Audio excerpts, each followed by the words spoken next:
Mawai ward में लगभग 2-2.5 बीघा जमीन, सरकारी जमीन और नगरपालिका की जमीन, जिस पर वहां पर भू माफिया है, उनकी नजर है।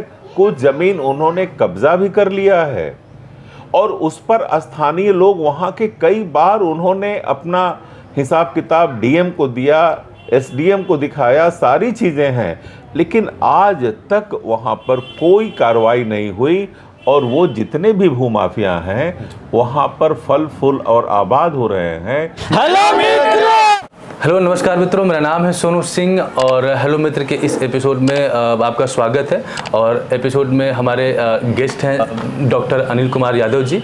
आप एक शिक्षाविद हैं और पंडित दीनदयाल उपाध्याय नगर को माननीय लाल बहादुर शास्त्री जी के जन्म स्थली के तौर पर जाना जाता है और आप उसी महाविद्यालय में प्राचार्य के पद पर कार्यरत रहे। अभी आप अवकाश प्राप्त हैं और आप सोशल एक्टिविस्ट भी हैं और पिछले 54 साल से आप संघ के साथ जुड़े हुए हैं और एक कार्यकर्ता के तौर पे आप काम कर रहे हैं। कई सारे सामाजिक मुद्दों में आप पार्टिसिपेट भी करते हैं, समाज के लिए लड़ाई भी लड़ते हैं और कई सारे ऐसे मुद्दे हैं जिन पे आप अपनी मुखर राय रखते हैं। तो ये एक संक्षिप्त परिचय हुआ आपके बारे में और इस एपिसोड की शुरुआत करने से पहले मैं चाहूँगा कि आप अपने बारे में दर्शकों को थोड़ा बताएं। आपने तो सब कुछ बता ही दिया है। एक मैं रेल कर्मचारी का बेटा हूँ, मेरे पिताजी रेल कर्मी थे और 1962 में हम लोग यहाँ पे आए। रहने वाला मैं डुमरांव का हूँ, बिहार, लेकिन मेरी पूरी शिक्षा दीक्षा यहीं पे हुई जी। बाद में काशी हिंदू विश्वविद्यालय से मैंने पीजी किया इंग्लिश में जी। और पीएचडी मैंने की काशी विद्यापीठ से। यहीं प्रवक्ता हुआ, प्राचार्य हुआ।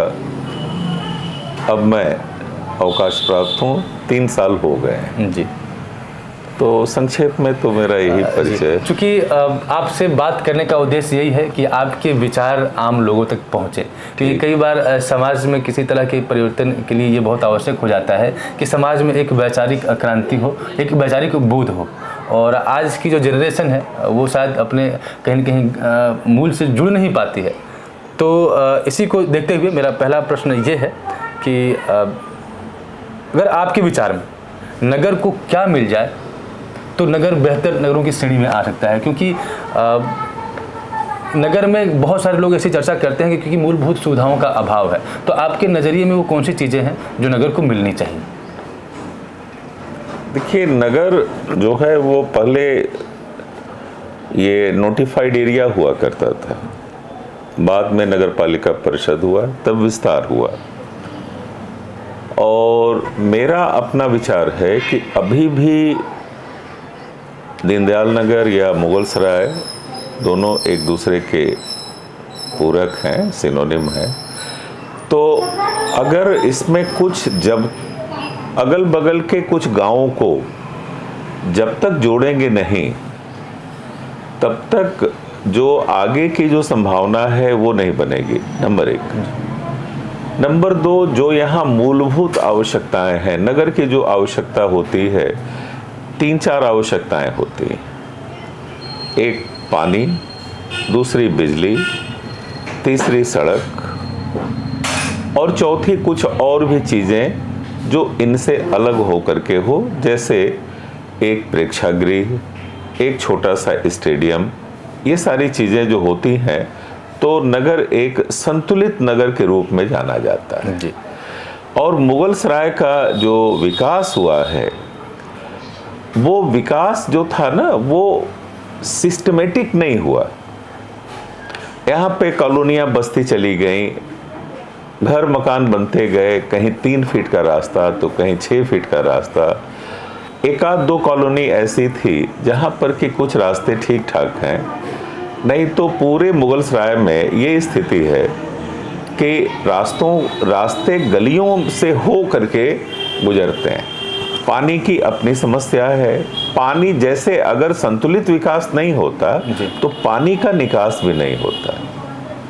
एक बार पहले यहाँ पे सीवर बना था, लेकिन वो सीवर जो है अब बिल्कुल फेल हो गया है और छोटे दायरे में ही बना था। मैं एक बात के ऊपर आपका ध्यान आकर्षित करना चाहूँगा कि नगर में बढ़ती जनसंख्या को देखते हुए यहाँ पे पार्क नहीं है, क्योंकि पार्क का अपना एक फ़ायदा होता है कि लोग घूमने टहलने जाते हैं तो एक तो स्वास्थ्य उनका बेहतर होता है, और दूसरा अगर उनके विचारों का आदान प्रदान हो, संवाद हो, तो समाज का भी स्वास्थ्य अच्छा रहता है, क्योंकि कई बार कुछ समस्याओं का हल संवाद से निकल के आता है। माननीय विधायक श्री रमेश जायसवाल जी ने अभी हाल ही में बताया कि नहीं, अब वो रेलवे कर्मियों से उन्होंने बात कर ली है और अब आगे किसी को भी रोका नहीं जाएगा। तो चूँकि आप माननीय हैं, आप अगर बाद में भी जाते हैं, अगर विधायक उनका टर्म खत्म होता है उसके बाद भी जाते हैं तो उनके ऊपर कोई आपत्ति नहीं, लेकिन आम आदमी को कई बार रेलवे कर्मियों के क्रोध का या उनके मूड का सामना करना पड़ता है। तो क्या हम एक पार्क की उम्मीद नहीं कर सकते हैं, क्योंकि सरकार भी बीजेपी की है, विधायक और सांसद भी बीजेपी के हैं, इसके ऊपर आप क्या कहना चाहेंगे? आपका उम्मीद करना रखना बहुत लाजमी है जी।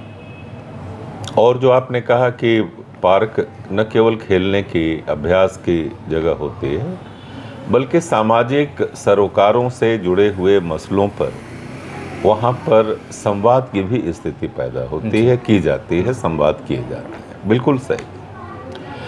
और बढ़ती आबादी से आपने कहा, तो बढ़ती आबादी हो या छोटी आबादी हो, यह एक प्रमुख उपादान है। लेकिन दुर्भाग्य ये है, मैं आपको बताऊं, अपने दीनदयाल नगर में, मुगल सराय में एक बहुत अच्छा पार्क हुआ करता था। ठीक है, वो रेलवे का था, उसको गांधी मैदान बोलते थे जी।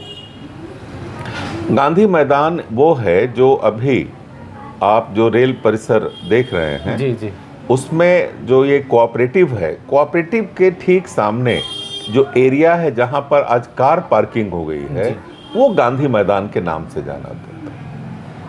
और वहां पे हम लोग, जैसे हम लोगों का बचपन उसी पार्क में बीता है जी। वहां पे संघ की शाखा भी लगती थी, हम लोग जाते भी थे और खेलते थे, कूदते थे। बाकले इंस्टीट्यूट पूरा का पूरा ओपन रहा करता था, ओपन फॉर ऑल था। पूरे मुगल सराय के लोग वहां पे खेलते थे। पता नहीं क्यों कुछ ऐसे मैं कहूँगा कि ढीठ रेल अधिकारियों के कारण ये चीज़ें पैदा हो गई। एक तो उसकी चहारदीवारी बनी, फेंसिंग हुई पूरी, और उसमें प्रतिबंध हो गया कि अब वहाँ पर केवल रेल के लोग जाएंगे। जो एक खुलापन था वो खत्म हो गया। दूसरी बात, वहाँ पे बाकले इंस्टीट्यूट में तो अब वो चहारदीवारी के बगल से टहलने को भी मनाही हो गई, जबकि मुगल सराय की क्रीम जो इंटेलिजेंसिया है, जो पढ़े लिखे लोग हैं, सम्भ्रांत लोग हैं, वहाँ पर सुबह टहलने के लिए केवल जाते हैं जी। 2 घंटा ही केवल उनका समय वहाँ पर बीतता होगा, आने जाने का क्रम मिला करके। उस पर भी रोक लग गई कि बाहर का कोई व्यक्ति वहाँ पे जाके टहल नहीं सकता जी। ये भी रोक लगी। तो वहाँ गांधी पार्क खत्म हुआ, यहाँ पर ये खत्म हुआ, और फिर उसके बाद में नगर में एक पार्क बना, सुभाष पार्क। तो सुभाष पार्क में भी आधे में अब बन गया वो ओवरहेड टैंक, जहाँ से पानी की सप्लाई होती। उसके कारण भी अब जो है वो छोटा हुआ और वो अब किसी काम का सुभाष नगर पार्क नहीं रह गया। तो जरूरत तो है, लेकिन एक बात कहूँ आपको सोनू जी, ये जरूरत तब पूरी होगी जब नगर पालिका का विस्तार होगा और आसपास के गांवों को जब तक इसमें जोड़ा नहीं जाएगा तब तक जमीन मिलेगी नहीं, और जमीन को ले करके वहाँ पे पार्क का निर्माण या और भी मिनी स्टेडियम का निर्माण, या आप वहाँ पे एक प्रेक्षागृह बनाना चाहते हो तो उसका निर्माण कर सकते हैं जी।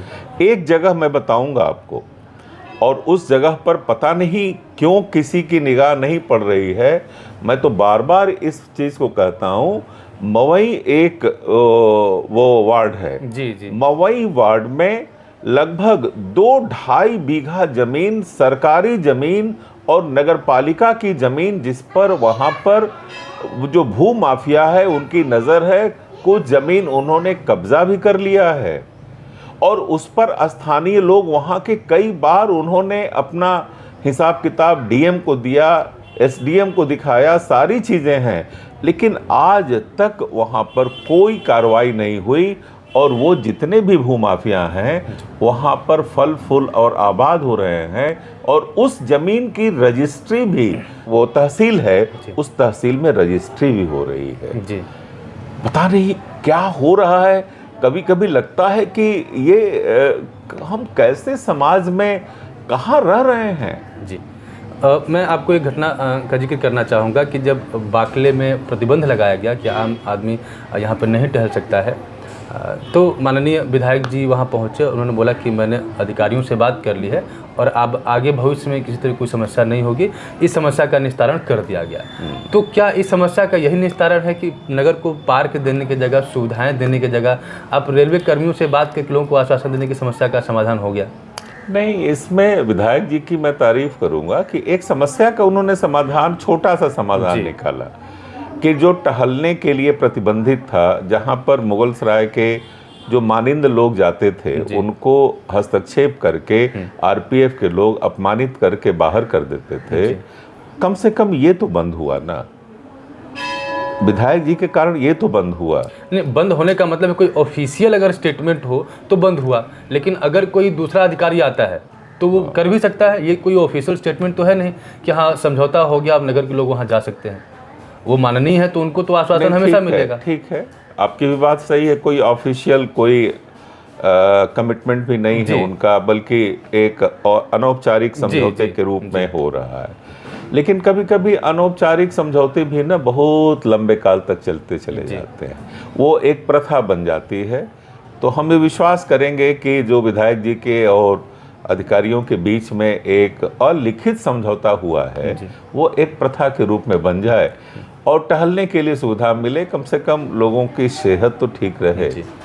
और रही बात वो पार्क की, तो विधायक जी बहुत सक्रिय विधायक हैं, कुछ उनके दिमाग में जरूर वो दौड़ता होगा। हो सकता है मवई वाली ज़मीन पर भी वो कुछ करें और उसको वो मिनी स्टेडियम के रूप में और साथ ही साथ वो एक प्रेक्षागृह के रूप में वहाँ पे डेवलप करें। जी, कई बार मैं लोगों से बातें रखता हूँ तो ऐसे लोग बात बताते हैं कि शायद ज़मीन का अभाव है, लेकिन जैसा कि आपने ज़मीन के बारे में जिक्र किया तो मैं उम्मीद करता हूँ कि जो हमारी वीडियो है इसके माध्यम से माननीय विधायक जी को भी जानकारी होगी इसकी कि वहाँ पे ज़मीन खाली पड़ा है, अगर उसके ऊपर आप नहीं, माननीय विधायक जी को भी होनी चाहिए, नगर पालिका के सारे सभासदों को होना चाहिए, नगर पालिका के माननीय चेयरमैन महोदया को भी होना चाहिए कि ज़मीन वहाँ पे है, पहले ज़मीन की आप फेंसिंग करवाएं, आप सीमांकन करवा लें और सीमांकन करने के बाद में अपने पोजीशन में लेकर के अधिशासी अधिकारी उस पर जो भी वो प्रस्ताव है राज्य सरकार को भेज के बनवाएं, जिसमें विधायक जी और सांसद जी दोनों की मदद आवश्यक होगी। जी, क्योंकि इस क्रम में आप तीसरे ऐसे मेहमान हैं जिसके इस बारे में हम जिक्र कर रहे हैं। पहले बार मेरी बात हुई थी श्री आलोक सिंह जी से, तो उन्होंने भी पार्क का जिक्र किया था। फिर श्री चंद्रभूषण मिश्र जी से भी मेरी बात हुई तो उन्होंने इस बात को उठाया कि नहीं, एक पार्क नगर में होना चाहिए। और आपने बात उठाने के साथ साथ जमीन के ऊपर हम तो समाधान भी दे रहे हैं आपको, आप उस पे आइए ना। जी, काहे के लिए केवल इसको सैद्धांतिक रूप से वो करें, जी, बल्कि व्यवहारिक रूप से उसको अमली जामा तो पहनाइए। जमीन तो है ही। जी, देखिए कई बार क्या होता है कि समस्याएं होती है हमारे पास और उसका समाधान भी होता है, पर फिर भी चीज़ें सही दिशा में आगे नहीं बढ़ पाती। मैं तो समाधान दे रहा हूँ, बता रहा हूँ। और इसीलिए मेरा अगला प्रश्न है कि अगर नगर की बिंदुवार समीक्षा करनी होगी, जैसे कि राजनीतिक, सामाजिक और शैक्षणिक, इस पर आपकी एक संक्षिप्त राय क्या होगी? क्योंकि इन्हीं चीज़ों में ये रहस्य छिपा हुआ है कि हम सल्यूशन की तरफ बढ़ते हैं कि नहीं बढ़ते हैं, या नहीं बढ़ रहे हैं तो क्या कारण है इसके पीछे? देखिए, राजनैतिक समझ मुगलसराय की जनता में बहुत प्रबल। जी, ये ध्यान रखिएगा, लकीर की फकीर नहीं है मुगलसराय की जनता। और विशेषकर नगर पालिका परिषद में रहने वाले लोग बहुत अधिक पॉलिटिकली कॉन्शियस लोग हैं। मैं उसका उदाहरण भी देना चाहूँगा। जी, जो वर्तमान नगर पालिका का चुनाव हुआ है, आप उसको तस्दीक करें तो आप पाएंगे कि मुगलसराय के नागरिकों की जागरूकता का यह जीता जागता प्रमाण है। जी, बिल्कुल। एक ऐसे व्यक्ति को चेयरमैन के रूप में प्रतिस्थापित कर देना जिसकी कोई राजनीतिक पृष्ठभूमि न हो, ना ऐसे व्यक्ति को प्रतिस्थापित करना और राजनीतिक पार्टियों को नकार देना, यह काम अगर कहीं पर भी हुआ है तो इस मुगलसराय में हुआ है। जी। मैं मुगलसराय की जनता को सलाम करता हूं कि ऐसा निर्णय लिया। अब वो निर्णय कितना सही है और कितना गलत है, वो बात प्रकारांतर से समय के बीतने के साथ वो सिद्ध होगा। जी। लेकिन कम से कम एक ऐसा निर्णय लिया ना जिसने उन लोगों को तमाचा, जिसको मठाधीश कहते हैं, चाहे राजनीतिक मठाधीश हों चाहे सामाजिक मठाधीश हों, उनके चेहरे पर तो एक तमाचा तो दिया ही। जी। और ऐसे जगहों पर दिया जहां पर कि किसी ने वर्तमान अध्यक्ष के लिए वोट की परिकल्पना भी नहीं की होगी और वहां से वोट मिले और वो प्रत्याशी जीतता है। तो ये है राजनीतिक चेतना। जी। बहुत चैतन्य शहर है ये। जी। बहुत चैतन्य शहर, इसमें दो राय नहीं। जी। और जहां तक सामाजिक पृष्ठभूमि की बात करेंगे तो सामाजिक क्षेत्र में कार्य करने वाले संगठन इस अपने मुगलसराय में बहुत रहे हैं और मुगलसराय में सामाजिक क्षेत्र में काम करने का जो पहला श्रेय जाता है उस व्यक्ति को मैं कहता हूं कि सामाजिक संगठनों का वह भीष्म पितामह है, वह है डॉक्टर आर.डी. प्रसाद, श्रद्धेय डॉक्टर आर.डी. प्रसाद, जिन्होंने बुद्धिजीवी संघ की रचना की थी, बुद्धिजीवी मंच को बनाया था और उनके माध्यम से उन्होंने कार्य की शुरुआत की थी। बाद में चल करके यहाँ पे कई संगठन आए और उन संगठनों ने काम किया। लायंस आई, रोटरी आई, ठीक है, लायंस जेसीज आई यहाँ पे। ये तो अंतर्राष्ट्रीय संगठन भी यहाँ पे आए और नगर के भी और क्षेत्रों में काम करने वाले लोग आगे बढ़ करके काम करते रहे, आज भी काम कर रहे हैं। जी। जैसे वो खाना बैंक ट्रस्ट है जिसके अंकित त्रिपाठी वो सर्वे सर्वा हैं। जी। डॉक्टर विनय कुमार वर्मा है जिनका चेतना मंच जो है शिक्षा के क्षेत्र में कार्य कर रहा है। जी। बहुत अच्छे काम करने वाले लोग हैं और भी संगठन हैं जो काम कर रहे हैं। तो सामाजिक क्षेत्र में भी कोई वैकुटी नहीं है। जी। कोई खालीपन नहीं है।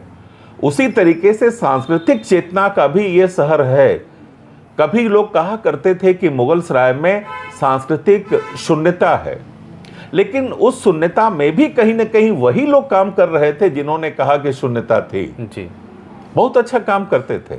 मैं नाम लेना चाहूँगा डॉक्टर आर.डी. सिंह जी का, भाई रामदेव सिंह, के श्रीवास्तव, इसके बाद में भोला सेठ, महेंद्र प्रसाद गुप्ता, आकाशदीप, सुदामा सिंह, ये ऐसे नाम हैं जिन्होंने सांस्कृतिक शून्यता को कम की। और मैं तो तारीफ करना चाहूँगा उस व्यक्ति का जिसका नाम है विजय कुमार गुप्ता।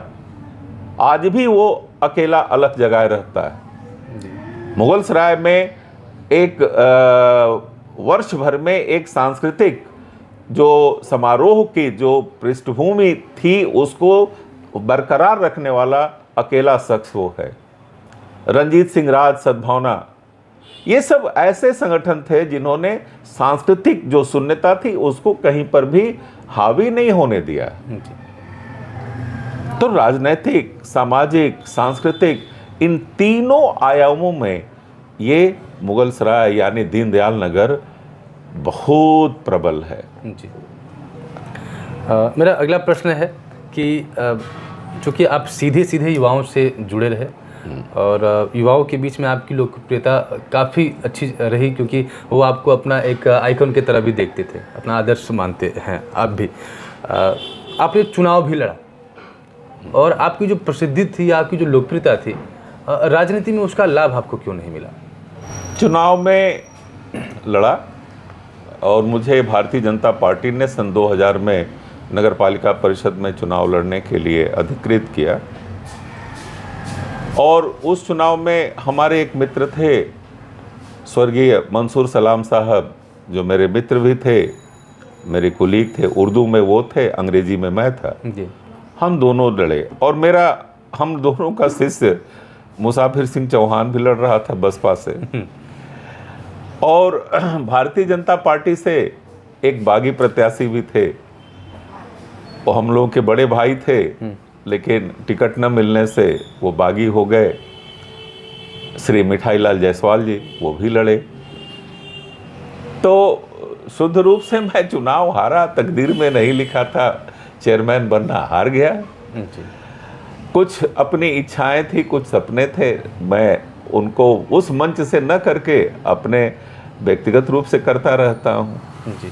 तो हारने का यही कारण था। कोई बहुत लंबा वोट से हारे भी नहीं थे, हम लोग दोनों आदमी बहुत कम वोट से हारे थे, 700-800 का अंतर रह गया था। तो इसको मैं ये कोई नहीं कहूँगा कि कुछ नहीं मिला। मुगल सराय ने बहुत कुछ दिया है मुझे। जी। 1962-64 से रहते हुए बहुत कुछ पाया है हमने। ये शरीर पाया। शरीर का मतलब पैदा तो मैं हुआ था गया में, लेकिन पला और आगे बढ़ा यहाँ पर। इस मिट्टी का बड़ा कर्ज है मेरे ऊपर, इस मुगल सराय की धरती का मेरे ऊपर बड़ा कर्ज है, बहुत ही कर्ज है, जिसको मैं चुका नहीं पाया हूँ अब तक, न चुका पाऊँगा, चाहे मैं कुछ भी करूँ। शिक्षा के क्षेत्र में, सामाजिक क्षेत्र में जो भी संभव होता है करता रहता हूँ। अच्छा काम करने की कोशिश करता हूँ, मुझसे कोई गलत काम न हो, ये ईश्वर से भी प्रार्थना करता हूँ। अगला प्रश्न है कि जैसा आपने बताया कि आप संघ से पिछले 54 साल से जुड़े हुए हैं और संघ में आपको विभाग मिला है सामाजिक सद्भाव, जिसके अंदर 4 जिले आते हैं। और कई बार संघ के ऊपर विपक्ष की पार्टियों द्वारा या विपक्ष की विचारधारा द्वारा ये आरोप लगाया जाता है कि ये सामाजिक सद्भावना को बिगाड़ते हैं। चूँकि आपने समाज को बहुत ज़्यादा देखा है, कम से कम हमसे तो ज़्यादा देखा है, तो आप ऐसे लोगों को क्या जवाब देना चाहेंगे? देखिए सोनू जी, ये जो संघ को नहीं जानता, जो संघ के करीब नहीं है, संघ की शाखा में नहीं गया है, वो इस तरह की बात करता है कि सामाजिक सद्भाव को हम लोग पसंद नहीं करते जी। ये गलत है। सामाजिक सद्भाव, सामाजिक समरसता और राष्ट्र की उन्नति, यह हमारा राष्ट्र समुन्नत हो, विश्व में भारत का प्रभुत्व हर जगह फैले, जिसको आप विश्व गुरु भी कहते हैं, वो हो, तो उसमें कहीं भी सामाजिक सद्भाव को विखंडित करने वाला कभी हम लोगों ने वो नहीं किया। जी। एक उदाहरण मैं देता हूँ आपको, आप इस पे मत जाइएगा कि संसद में रमेश बिधूड़ी ने जो दानिश अली को क्या कहा क्या नहीं कहा वो छोड़ दीजिए, वो रमेश बिधूड़ी पे छोड़ दीजिए। आपने संघ की बात की है जी। मैं संघ का स्वयंसेवक हूँ। जी। हम लोगों ने आज तक कभी भी किसी को भी इस तरीके के अल्फाज हम लोगों ने प्रयोग नहीं किए हैं। और ताज़ा तरीन उदाहरण देना चाहूँगा कि हमारे जो सरसंघ चालक जी हैं, परम पूज्य मोहन भागवत जी, उन्होंने अभी कहा है कि संघ के स्वयंसेवकों को मस्जिद में भी जाना चाहिए, गिरजाघर में भी जाना चाहिए और साथ ही साथ सर्वधर्म समभाव की बात भी करनी चाहिए। यहाँ तक कहा है और यही लखनऊ में कहा है, कहीं बहुत दूर नहीं। तो ये जो जब हमारा शीर्षस्थ अगुआ ये इस बात को कहता है, तो क्या हम एक स्वयंसेवक होने के नाते क्या सरसंघ चालक की बात को नहीं फॉलो करेंगे? ये बिल्कुल बेबुनियाद बात है कि संघ का स्वयंसेवक सामाजिक समरसता, सामाजिक सद्भाव में विश्वास नहीं करता है। सामाजिक सद्भाव में विश्वास रखते हुए मैं विभिन्न जातीय समूहों के प्रमुख लोगों से मिलता हूं, उनसे बैठकें करता हूं और कहता हूं कि आप संघ की शाखा में आइए मत आइए, कोई नहीं वो है दरकार, लेकिन कम से कम आप इस राष्ट्र की उन्नति के बारे में आप हमेशा सोचते हैं। जी। आप इस राष्ट्र के घटक हैं, चाहे वो हिंदू हो, चाहे वो मुस्लिम हो, चाहे वो सिख हो, चाहे वो ईसाई हों। आप राष्ट्र के एक घटक हैं और राष्ट्र के एक घटक के रूप में इस देश के सर्वांगीण विकास के लिए आप प्रयास करते रहिए। इतना आप करते हैं तो आप बहुत बड़े राष्ट्रवादी हैं। और हम लोग तो ये कहते हैं कि अपने कर्मों को ईमानदारी से करते रहिए। मैं एक अध्यापक था, मैंने ईमानदारी से काम किया। आज भी मैं अध्यापक हूँ, एक छोटा सा विद्यालय में छोटे छोटे बच्चों को पढ़ाता हूँ। आज भी मैं राष्ट्र का काम कर रहा हूँ।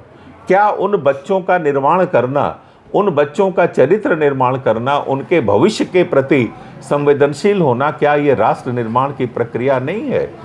राष्ट्र निर्माण की प्रक्रिया में एक बहुत बड़ा योगदान है।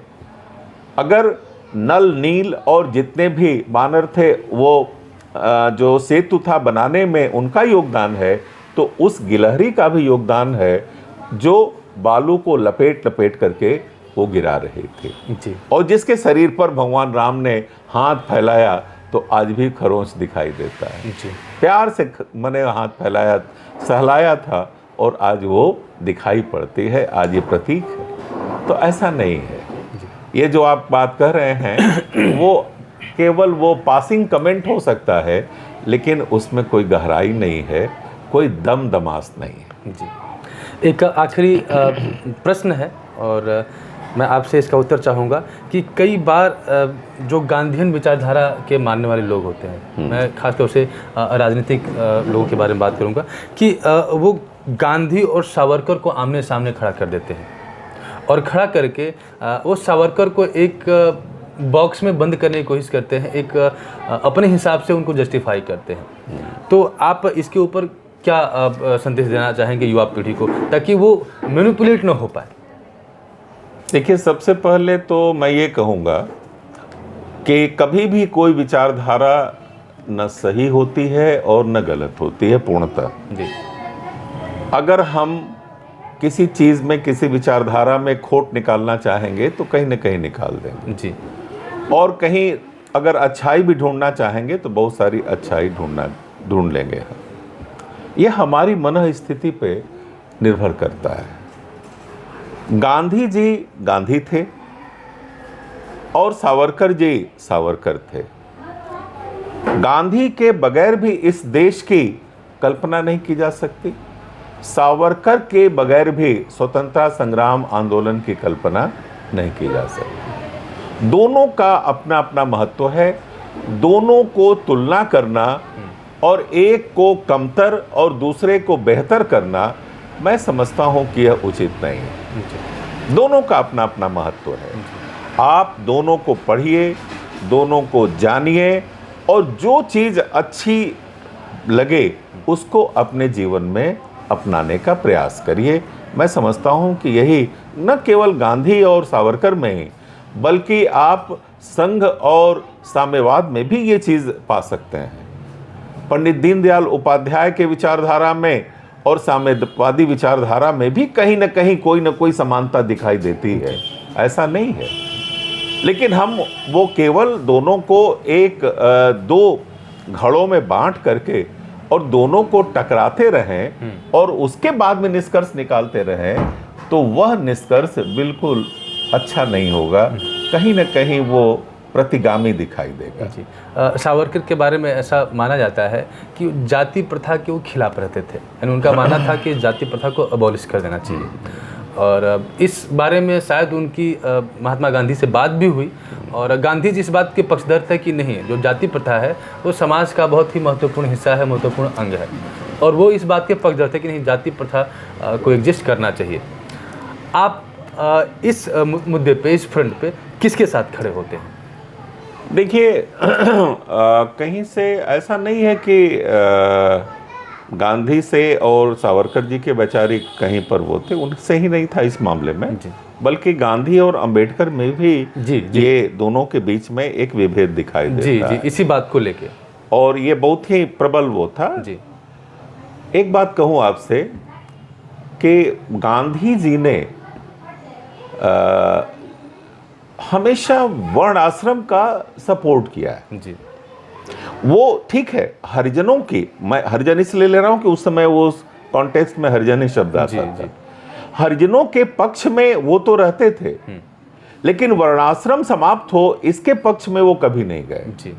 और इसी को लेकर के उनका अंबेडकर से भी बड़ा तनातनी रहा। पूना पैक्ट की बात आपको समझ में आएगा कि कहाँ से वो है। तो वहाँ पर तो ये बात समझ में आती है कि अंबेडकर जी जो थे वो भोगे हुए व्यक्ति थे, गांधी भोगे हुए व्यक्ति नहीं थे जी। गांधी सुविधा प्राप्त समाज से आते थे और अंबेडकर उस समाज से आते थे जहां पर कि पानी पीने की भी स्वतंत्रता नहीं थी जी। प्यास लगने पर वो अपने पानी नहीं पी सकते थे जब तक कि कोई दूसरा उनको पानी न पिलाए। क्लास में बैठ करके पढ़ने की आजादी उनके पास नहीं थी। लेकिन महात्मा गांधी इस कष्ट से नहीं गुजरे। तो भोगा हुआ जो कष्ट होता है वो कहीं अधिक प्रबल होता है। और वैचारिकी में सावरकर जी ने भी कहीं न कहीं से जाति प्रथा के कास्ट जो सिस्टम है, कास्ट क्या वर्णाश्रम को लेकर के ही वो थोड़ा सा वो थे, सचेत थे जी। कि ये कहीं न कहीं से वो है विनाशक है, हिंदू समाज के लिए यह विनाशक है। और प्रकारांतर से आज भी ये बात है कि कहीं न कहीं से अभी भी अब तो कई घड़ों में ये हमारा हिंदू समाज अब और भी बढ़ता चला जा रहा है। अगर जाति प्रथा नहीं होती तो पूरी हिंदू जाति ही एक होती, तो कम से कम ये जाति के आधार पर जो बंटवारा है ये नहीं हो पाती जी। तो इसी के साथ हम अपनी चर्चा को समाप्त करते हैं और आई होप कि हमारी इस चर्चा से आपको कुछ समाधान मिले, कुछ जानकारी मिले। इस चर्चा में हमारे साथ बने रहने के लिए आपका बहुत बहुत धन्यवाद। मिलते हैं आपसे हेलो मित्र के अगले एपिसोड में, तब तक के लिए नमस्कार। मेरी तरफ से भी आपको बहुत बहुत धन्यवाद। अगर वैचारिक रूप से कहीं त्रुटि हो तो क्षमा करिएगा। जी।